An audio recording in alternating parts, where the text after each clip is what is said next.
Hello, Your Excellencies, ladies and gentlemen. Welcome to the World Government Summit COVID-19 and Government webinar series.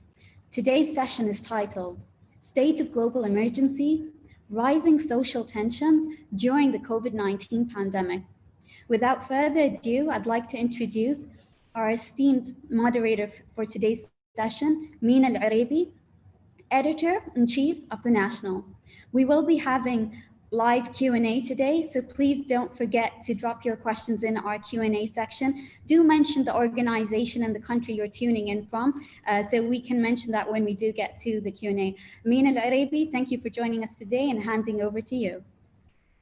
Thank you so much. Thanks for having me. As ever, exciting to be associated and working with the World Government Summit, even though we are now doing it virtually. After many great years of World Government Summit in person, we hope we will get back to those days. Thank you for all of you participating today in this exciting discussion, although it is also a discussion of some difficult times that we are living through with the COVID-19 pandemic. We want to get your opinions quite early on in this session. So there is a poll that I would be grateful if you would take part in. The poll is going to emerge shortly on your screens. If you take part in it, that will help frame some of our conversation as we go forward. So the poll is asking, how certain are you that you will emerge from this pandemic as well or better than before? You have four options: very certain, certain, not certain, or very uncertain.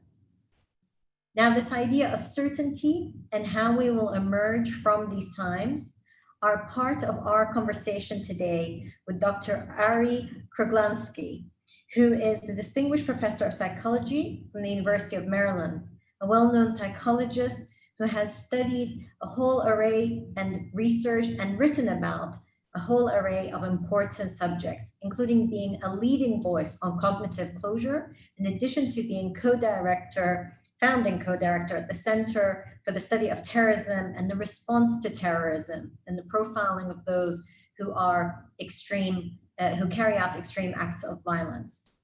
Today, we want to talk about how the world is going through the COVID-19 pandemic, the uncertainty that it's leading to, in addition to how we can emerge from it and how this will impact societies around the world.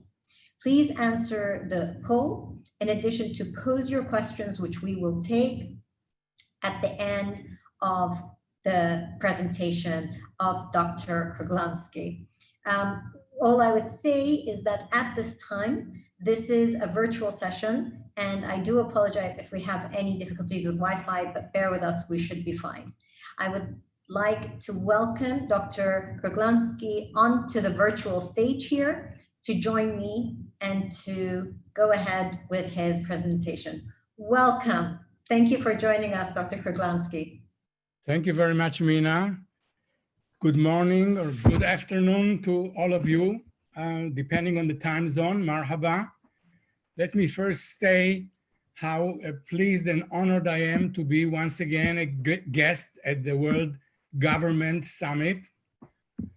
To those of you who may not know it, the World Government Summit is normally hosting a wonderful global event in the Emirate of Dubai, in which heads of states, heads of international organizations like the UN, the World Bank, the IMF, and experts in various domains of human endeavor, economics, technology, business, politics, medicine, and the sciences, freely exchange their views and engage in a conversation about matters that concern all of humanity.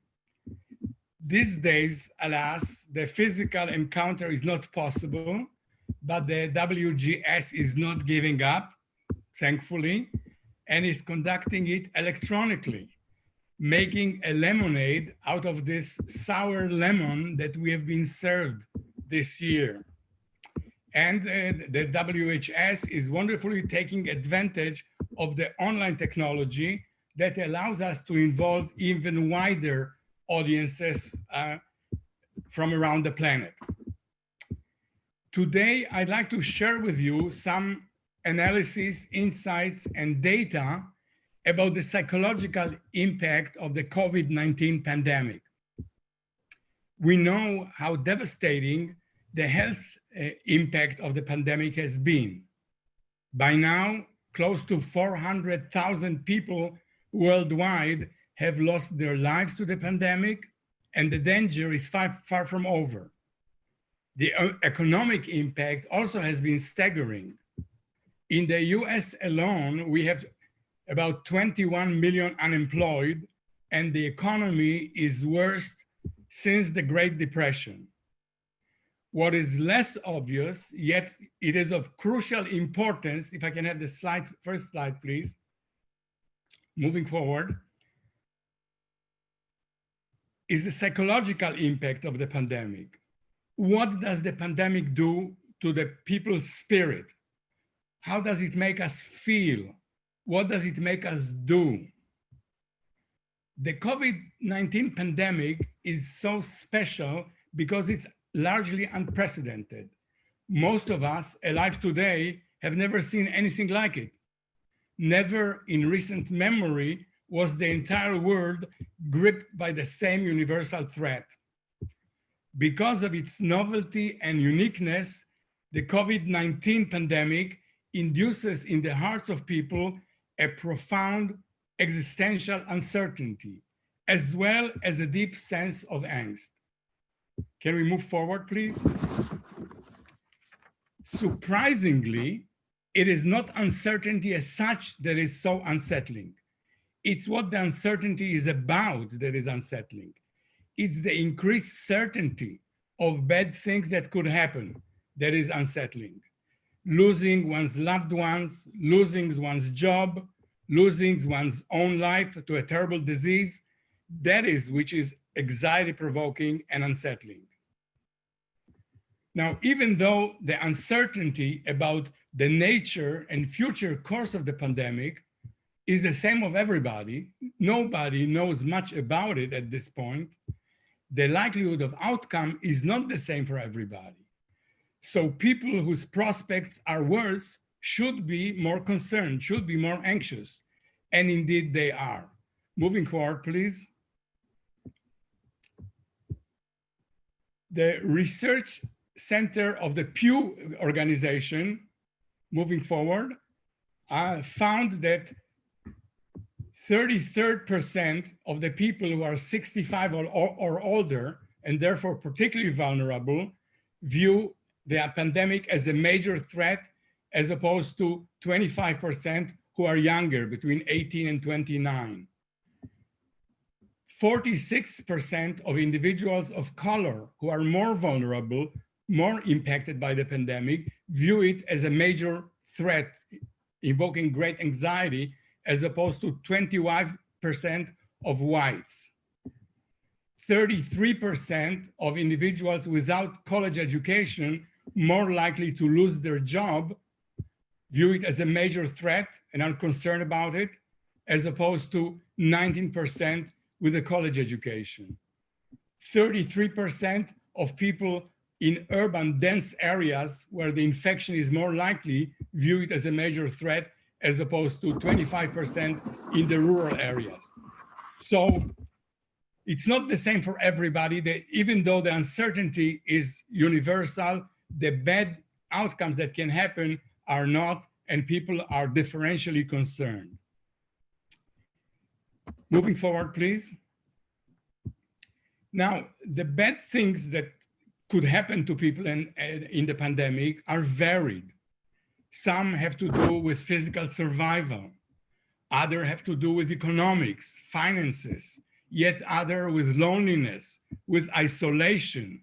However, and you might be surprised to know it, at the bottom, they tap the same fundamental threat. What is this underlying threat, you might wonder? It's the threat to people's sense of mattering and personal significance. This need to matter, have significance, be recognized, have respect, is a major human motivation, discussed by major social philosophers all the way from Aristotle to Sartre. losing one's loved ones to the pandemic, losing one's job, one's ability to provide for one's family, losing one's own life and being reduced to nothing, a speck of dust. They all represent a threat to one's significance and mattering. They represent the threat of being disempowered, divested of our dignity, deprived of our humanity. Moving forward, please. This deficit instills naturally the desire to restore and reinforce one's sense of mattering, significance, and agency. Strikingly, people can do so in diametrically opposed ways. Some do it through love, others do it through hate. Let me explain. The proof of one's significance, of being a good, a worthy person, is obtained by one way only. What is that way? It's by showing one's commitment to cherished values. Those who choose to affirm their significance the love way highlight their commitment to humane values such as volunteering, donating, helping, cooperating. Those who choose the hate way exhibit their commitment to other values, defense of their group against their alleged enemies, and unleashing violence and extreme hatred against them. Moving forward. All across the United States, people have been performing countless acts of kindness and humanity, helping those in dire circumstances. People pitched in to order meals for healthcare workers on the front lines of the fight against the pandemic, have been donating funds and ordering thousands of meals from restaurants to be sent to hospital in their area. They celebrate Michelin chef Jose Andres traveled to the quarantined ship, the Grand Princess, set up a tent at the side of the ship and forklifted free fresh meals to the quarantined passengers and the crew. Without empathy, nothing works, said Jose Andres. Community organizations around the country have been setting up stands to help farmers sell their produce when the usual delivery channels were not functioning. Operas and theaters have been offering free streaming of spectacles, of concerts. Californians have organized socially distanced dance parties. People have been gifting each other with fruit and, yes, toilet paper that was in short supply. Volunteers have been loading vehicles at food distribution center. People have been stepping out of their homes at 7 p.m. to applaud health workers, setting up volunteer networks, create inspirational videos. People in Italy have been singing and dancing together from their balconies with signs like, "Come on guys, everything is going to be all right. Andiamo ragazzi, tutto andrà bene." Members of community who are least at risk were recruited for services and food to those who are most at risk. And the internet is replete with stories about countless acts of kindness and selflessness that people have been carrying on in this time of the pandemic. Can we move on, please? Unfortunately, not all the people have been asserting their significance through acts of love. Some have been doing that through acts of hate. They have been intensifying the extreme propaganda and calling for major acts of aggression against their imagined or alleged enemies. The various terror groups of the far right are a case in point. Their calls for attacks against various minority groups, including Jews, Muslims, immigrants, refugees, as well as governments and government officials, simply skyrocketed during the pandemic. The right rhetoric and propaganda have been rampant on the various social media.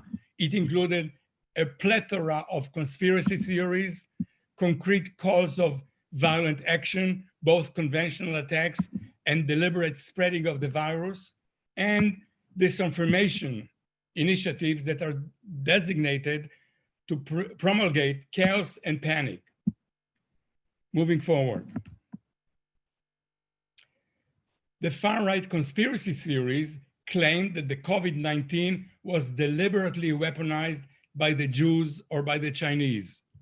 Timothy Wilson, a neo-Nazi who was planning to bomb a hospital in Missouri, stated, the Zionist-operated government, he meant the American government, is using its COVID-19 as an excuse to destroy the people. They scare people and have society break down deliberately. Mark my words, it's coming. I hope people are ready. And a far-right blogger stated, the world has finally realized that Asians are a plague and spread the virus to the whites. And a user of the Gap platform tweeted, unless we deport these filthy Jews, this pandemic is never going to stop. Calls for violent action have been particularly abominable, urging supporters to deliberately spread the coronavirus to alleged enemies of America, the Jews and the Muslims. A post on the 8chan platform stated, if you get infected with the coronavirus, go visit your local synagogue and hug as many Jews as possible. Cough on all the doorknobs, rails, pans, etc. And a section of the Telegram channel recommended that anyone infected with the virus travel to more ethnic parts of town, including mosques and synagogues. Moving forward. Many of the far-right messages called for exploitation of the public preoccupation, incapacitation due to the pandemic to carry out attacks with impunity. A message on the Telegram platform, moving forward, please, stated, wear a breathing mask, cut off the power lines, hit rocks into rich neighborhoods, tip the water towers, blow up bridges. This idea is one of accelerationism that was touted for many years by ideologues of terrorism, of whatever ilk. And the accelerationism idea is to accelerate the downfall of society to promote a revolution of some kind. Nobody knows exactly what. Moving forward. Why is there such uptick, such surge in hateful propaganda on the far right, particularly now, when humanity should be united in addressing the common threat that affects us all? As I explained earlier, this threat of the pandemic makes us all feel vulnerable, feel weakened, disempowered. Our sense of agency and competence is compromised. To resume their sense of significance, what the individuals do is they latch on to the narrative that made them feel good and worthy about themselves to begin with. In the same way as people feel that they're good people, good persons by executing acts of kindness, members of the far-right organizations and other terrorists feel good about themselves by intensifying the fight and attacking who they see as their enemies. And by so doing, they demonstrate their commitment to the group and to values that the group represents, however reprehensible for us. Now, far be it for me to suggest that therefore, what the far-right members are doing is morally equivalent to what the people who spread kindness and humanity are doing. That would be absurd. But in order to fight terrorism and violent extremism, we need to understand how and why it originates, even if, surprisingly, it's fueled by the very same need that from other people elicits humanity and kindness. Moving forward. We recently, with colleagues from Abu Dhabi and Groningen in Holland, carried out a worldwide survey to determine what kind of threats associated with the pandemic help people choose the love way or the hate way to assert their significance. Moving forward. It turns out that physical threat, the threat of the physical disease elicits identification, empathy, and humane values. However, economic threats elicit social comparison and are detrimental to sociality and humanity. The next slide, please. Moving forward. This is the diagram of the countries. We had 31 countries, maximum number of participants that I ever had in my research, over 50,000. And moving forward, please. The breakout of ages, the breakout of genders is given here. And what you see moving forward is that the sense that COVID threat of contracting the illness is the major threat is positively associated with support, endorsement of positive affiliation values, whereas economic threat, financial threat, is negatively associated with affirmation of pro-social values. Moving forward. Another set of findings is that the COVID threat, if it is experienced by people as a major threat, is positively related with endorsement of positive attitudes toward immigrants and refugees. Economic threat, the extent to which you feel particularly concerned about your finances, is negatively associated with attitudes toward immigrants. Moving forward. Finally, endorsement of these affiliation values is associated with a variety of cooperative behaviors during the lockdown and the quarantine. It's positively associated with endorsing the quarantine, avoiding crowds, negatively associated with seeing friends in person, positively associated with seeing friends online, and positively associated with helping others. Moving forward.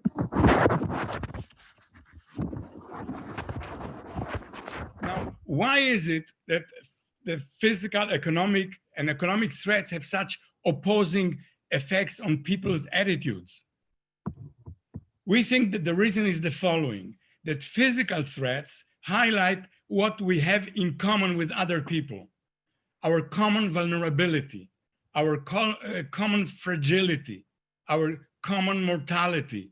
When we think of our physical selves, we do not compete with other people, we empathize with other people. In contrast, when we think about our wealth, our finances, we are reminded of our competition with others. The economic life is fraught with conflict and competition for scarce resources. And these invite distancing ourselves from others, concentrating on our selfish narrative, our personal interests that are at odds with the interests of other people. That's what the data are telling us. Now, this being the World Government Summit, it's well to ask, what's the role of governments in these very trying circumstances? Indeed, in times like these, the roles of governments could not be more important.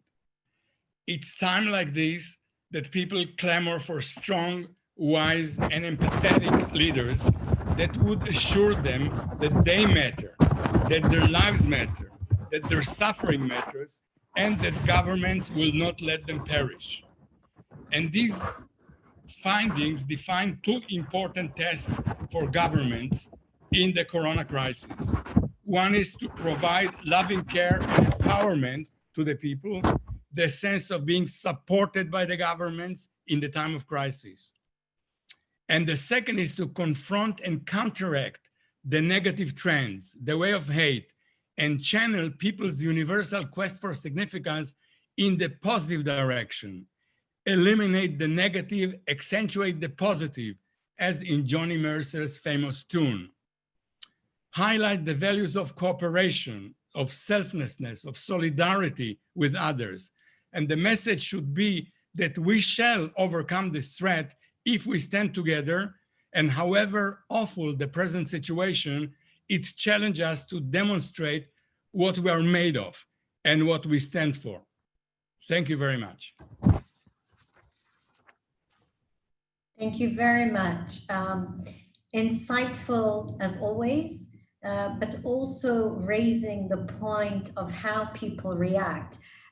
This is very interesting, especially when we think about the physical consequences and the economic consequences and the fallout with COVID-19. I want to discuss this with you, Dr. Kruglanski, but first I want to give the results of the polls. I believe some of our attendees saw the poll results come up during your presentation, and it was very interesting to see that in response to the question, how certain are you that you will emerge from this pandemic as well or better than before? 34% said they're very certain.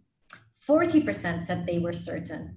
Not certain were at 22%, and very uncertain were 4%. And it's quite interesting to see the results overwhelmingly positive. I think in some part also because many of our participants are here in the UAE, and there has been not only very early reaction to COVID-19, but quite positive measures being taken, especially when it comes to stimulus, protecting people and so forth. It would be interesting to hear what respondents from also other parts of the world think. We will pose the same question towards the end of the session and see how people, if any people have changed their minds. But before that, I wanted to ask you about this point, the difference between the emotive reaction out of fear of the pandemic itself and getting quite positive almost reactions from people, and the vulnerability of the economic fallout. How can governments react to this? How can governments actually try to plan and mitigate against these emotions? Well, I think it's a question of emphasis on values. If the values being emphasized is solidarity, cooperation, as opposed to, while assuring people's financial security, emphasize the other values, emphasize donation, emphasize philanthropy, emphasize solidarity, emphasize cooperation, emphasize our joint humanity, then these values would override, would occlude this concern about finances, this concern about one's the selfishness that economics induce in us. These findings, by the way, echo other findings throughout the years in psychology, that the question of money, once money becomes salient, people become more egoistic, less socially inclined, less cooperative, less positive toward others. And part of that is also due to, as you were saying earlier, this idea of having one's own agency. You know, part of the fear of being out of a job, of not having any economic support, is because you lose your agency, your ability to make decisions. So given this pandemic, and as you were saying in your presentation, this is unlike anything any of us have lived through before, that loss of agency, that waiting to be told what are the measures you should do to even step outside of your door. How do we regain some of that sense of agency? First of all, you know, people can feel good about themselves in two ways. One is through their own personal agency, and second, through solidarity with others. And when pandemic strikes, that second, the weakening of our personal agency leads us to rely on others. And in fact, once we get the other support, we are again encouraged, empowered, and strengthened. So I think through the help of others, we regain our stature, we regain our sense of self, and we regain our ability to cope and regain our personal agency as well. We cannot hack it alone. Humanity evolved in a way it did through cooperation with others, through pro-social values. So, you know, emphasizing those values strengthened us personally as well. At this point, we have to stand together rather than being concerned about our own personal agency. The agency will come later. That's great, especially this idea that we are really all in it. So it makes sense. So we have several questions from the audience. The first one is, to what extent are public health concerns, such as the coronavirus, more deadly and destabilizing than human acts of terror. For quite some time, we've been concerned about terrorism, but how is it that these public health concerns now are more deadly and destabilizing in your view? Well, I think that the human psyche is malleable. We pay attention to one thing at a time. At this point, the salient threat comes from the pandemic, and we do not think as much about terrorism. Even though our attention is diverted from terrorism, the terrorist threat is, if anything, growing because of the far right, and also other types of terrorism are intensifying their propaganda, their recruitment efforts, even their attacks. So we are not as concerned. Subjectively, our attention is diverted elsewhere.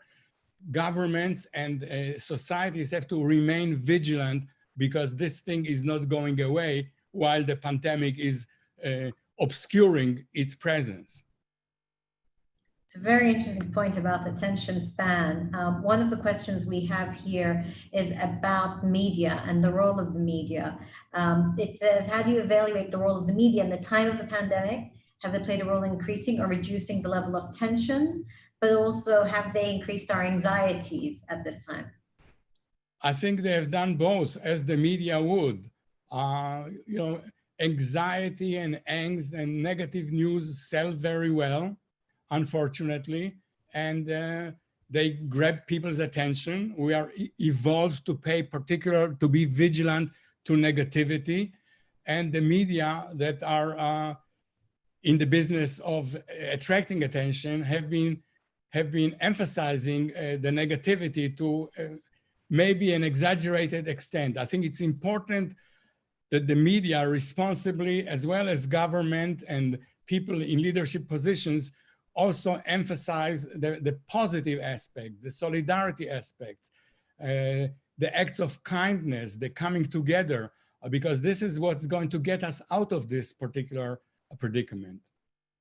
I guess just as a journalist, I'd say the media as a term is probably flawed in itself, since there are so many varieties. But you're absolutely right. I think that unfortunately fear sells. If people feel that they are personally vulnerable or they're under attack, they'll read that article or they'll go to that segment. But it's a very good point. And I guess from that, there's another question from one of our audience asking, how must public policy change at times of high uncertainty to bring about stability? What would be the advice to public policymakers? The advice would be to emphasize, first of all, radiate concern about the people, radiate, even though nobody knows, the concern could be palpable, could be felt. There are leaders, the New Zealand leader, our Governor Cuomo, has been day in, day out conveying their concern, their responsibility, the fact that the fate of people, the lives of people, the significance of people matter to them, that they will not abandon. That kind of commitment is what is important. What is really detrimental is divisiveness, is bickering, it's blaming, pointing fingers, creating rifts. And some leaders have been doing that as well. And I think that has the opposite effect. It has a disquieting influence. It increases the anxiety. It increases the tendency to latch on to the smallest possible group that one can trust. Tribalism, it's a disintegration of community. Yes. I mean, in addition to government's responsibility, there's also international organizations. One of the questions here is about the role of international organizations in dealing with these social tensions, but also the fallout from the pandemic. How do you assess them? Well, I think, it's an affliction that impacts all of humanity, and therefore international organizations, global organizations, should have a very prominent voice in asserting the concern about the world as a whole. Not all parts of the world are equally capable of dealing with this pandemic. So solidarity, mutual help should be rampant, should be obvious, should be salient. And I think this is a great role for internationalism, for global fora such as this one and other organizations that that are responsible for human population as a whole. Yes, that is the hope, that when we realize how interconnected we are and the fact that if not all countries are able to get through this, the actual disease will not be able to overcome. Hopefully that will bring people together. One of our audience has a very broad question for you, says, how likely is it that the pandemic brings all of Earth's inhabitants, all 7.5 billion of us, closer together? That's a very good question. It's $1 million question. You know, there are these two trends. We've got to oppose the trends that tears us apart. Threat can do that, coalescing around our tribe, our group, the smallest unit that we can trust. On the other hand, it also points to our common humanity, and we have to make sure that the latter trend is prevalent. I'll answer that question with a parable. There was a scholar once who was always right, and his students decided one day to trip him or her. And they said, we're going to come to him, hold a butterfly in our hands, and ask him whether the butterfly is alive or dead. If he says alive, we're squeezed and kill the butterfly. If he says dead, we'll open our hand and show the butterfly being alive. And the wise man said, it's in your hands. Mm. And it is in our hands indeed how we deal with the pandemic. Societies, governments, leadership, international organizations have to be recruited, have to be mobilized to address it in a humane, positive way, and not give in to the negative trends that are so attractive to some people.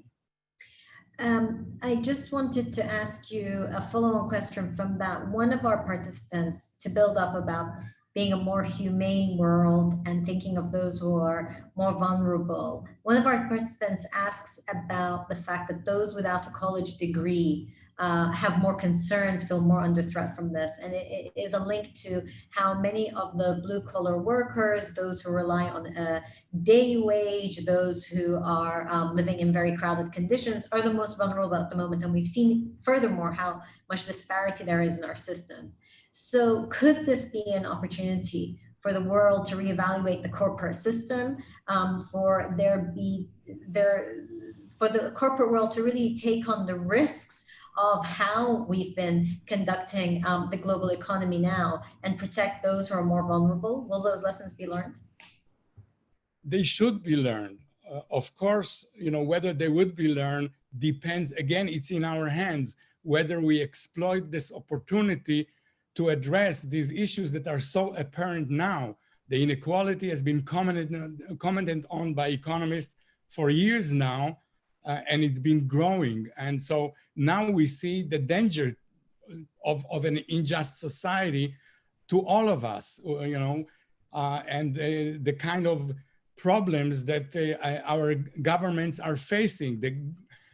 You know, governance cannot rest merely on the mechanics of democracy or the mechanics of governance. It has to be based on values and concern, because otherwise we will have conflict, we'll have aggression, we'll have violence, we will have, you know, splitting of societies.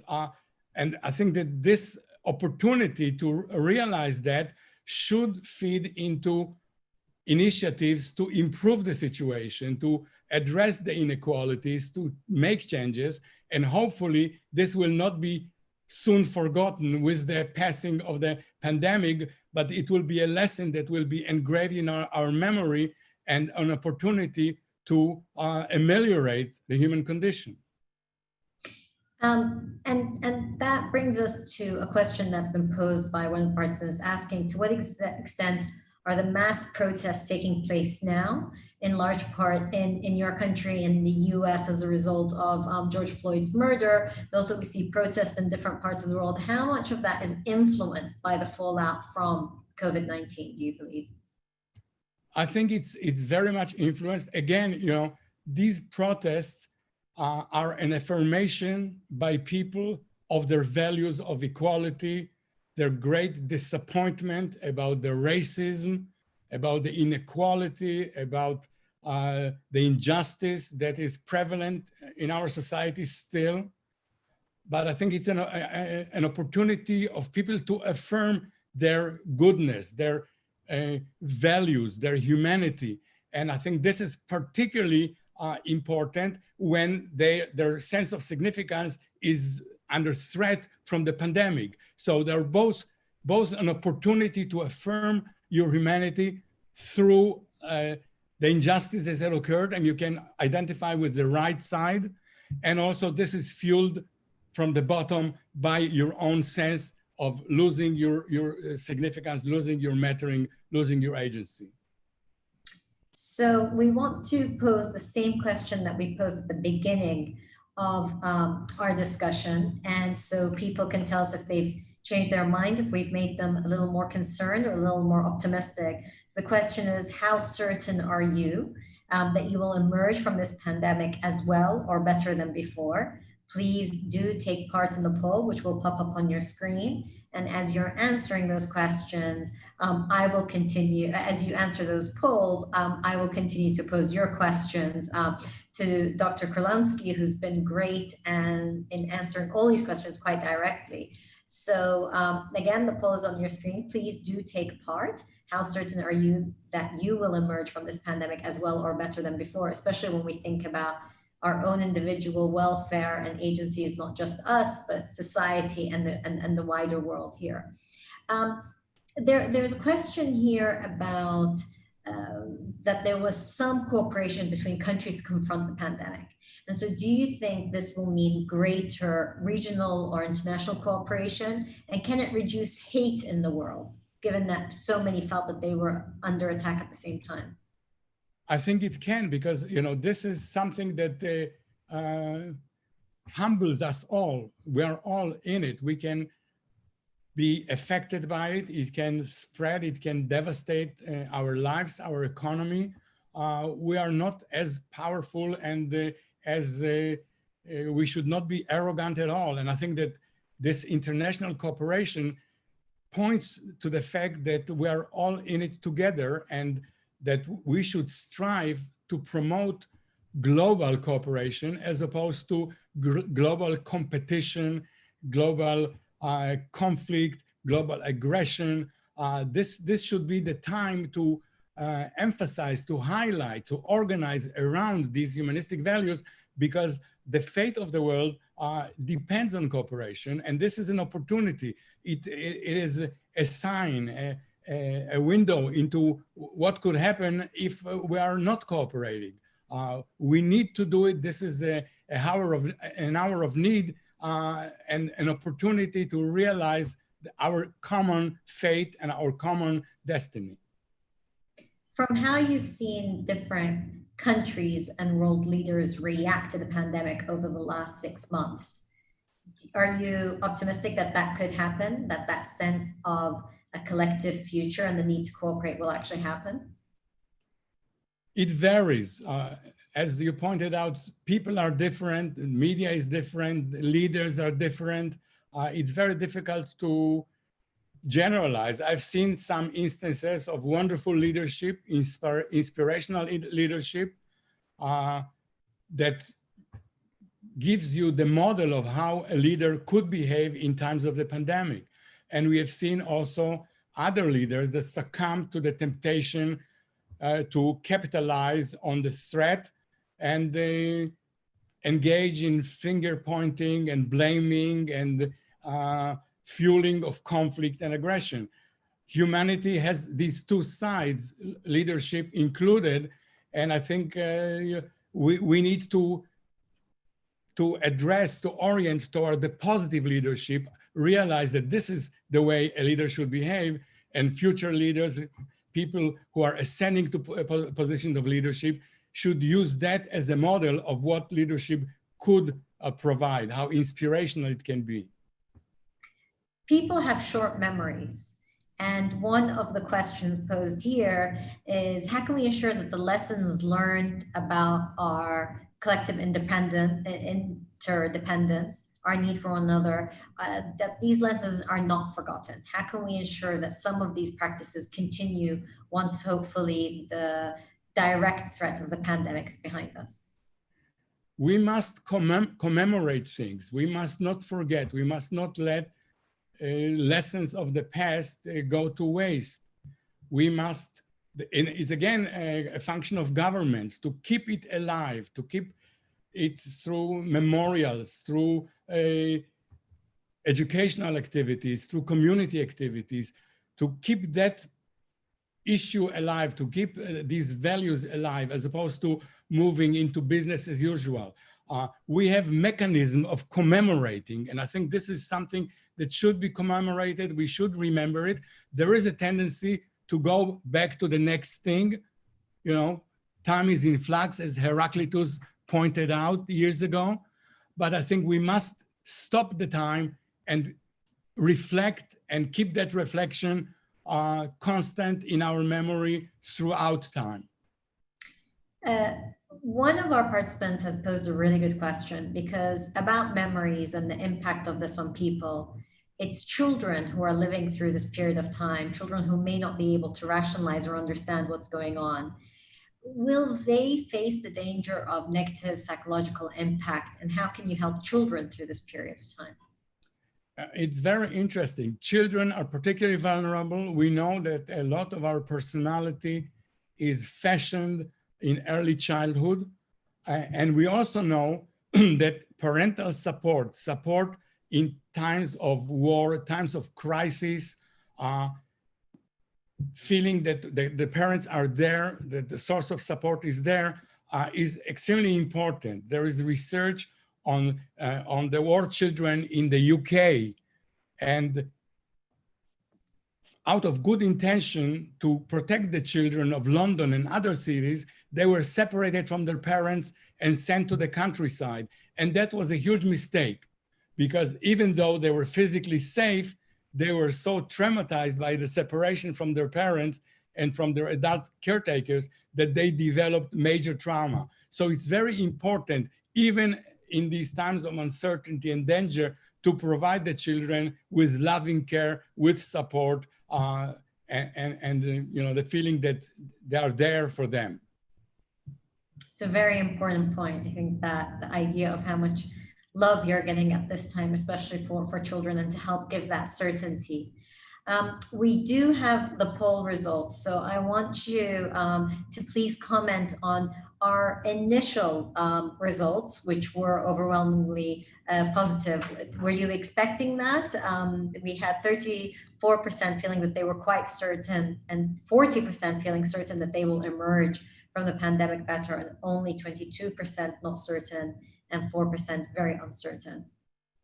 I was hoping for that. I was hoping that the positivity, the optimism, the sense of being supported and being encouraged and having other people on our side will prevail, and the negativity would be something that is a portion of the minority. And that's exactly what happened. And I hope that, that my talk didn't deteriorate the results. No, it actually increased it. So we now have the results of the poll the second time round.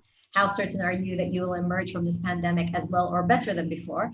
And 39% are now saying they're very certain, and 47% are saying they are certain. So that's a much better result, with 86% saying that they are certain or very certain.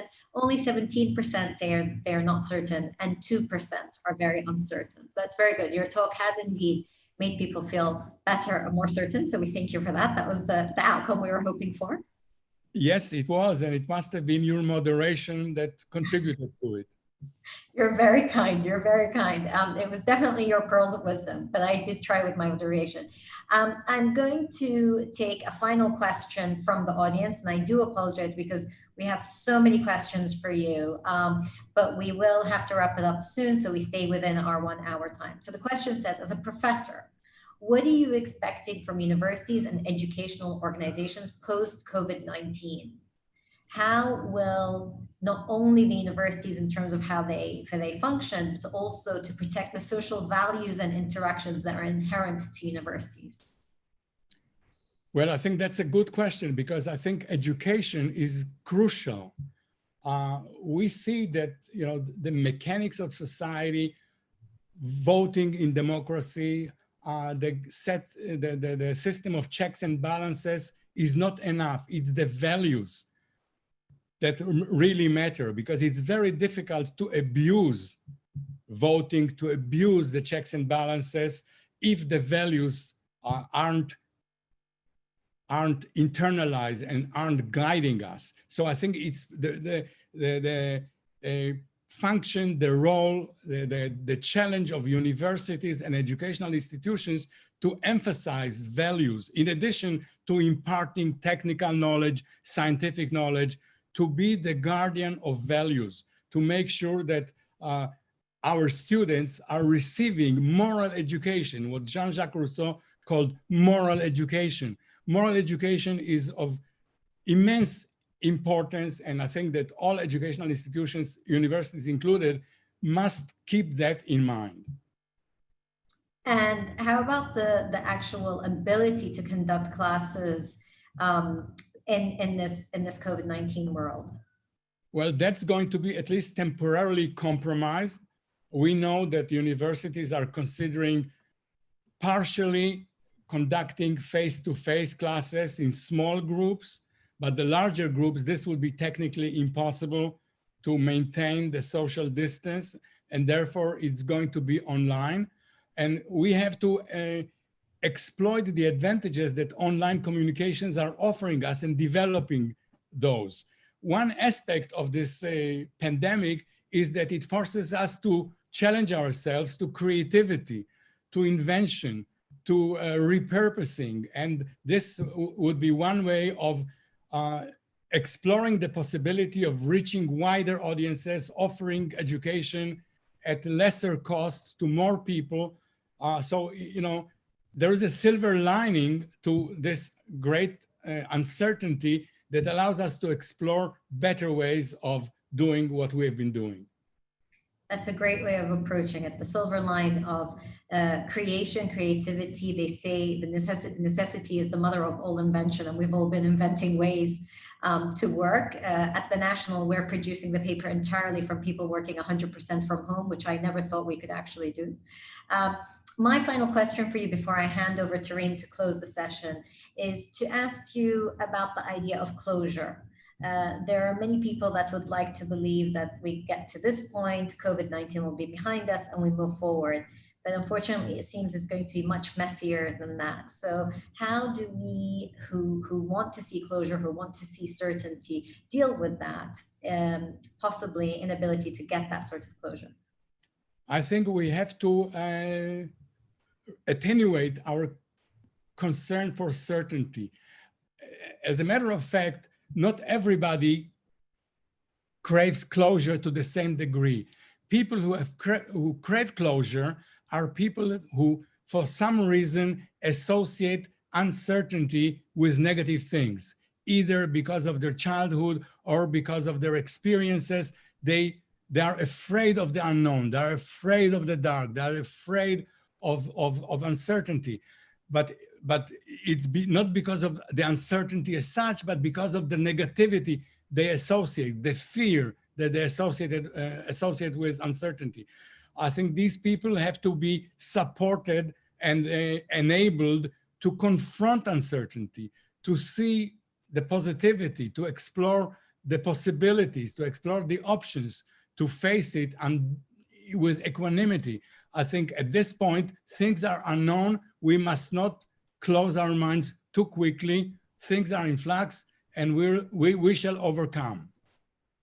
What a wonderful note to end on. Thank you so much, Dr. Kruglanski. You've been so gracious. I'm handing back over to Reem, who will close the session. Reem, over to you.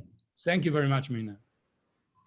Thank you, Mina. Thank you, Dr. Arie. I think this session has been really insightful for everyone. And I think these are the type of topics that are usually seen or deemed as things which people want to avoid. And I think it's very important that we bring this to surface. And I'm glad that even everyone attending today was on a positive note in regards to the future. I think we all have an individual responsibility towards our own act, but that also our individual act also will represent us collectively together as a society. And we all believe, and I think the polls also definitely showed very certain positivity outlooks to the future.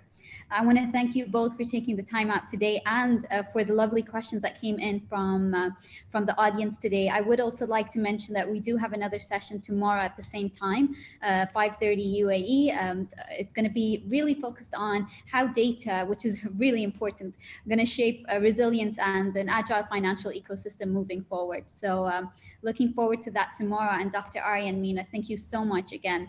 And stay safe and take care. And we hope to all collectively meet together in person very soon. Stay safe. Thank you. Thank you.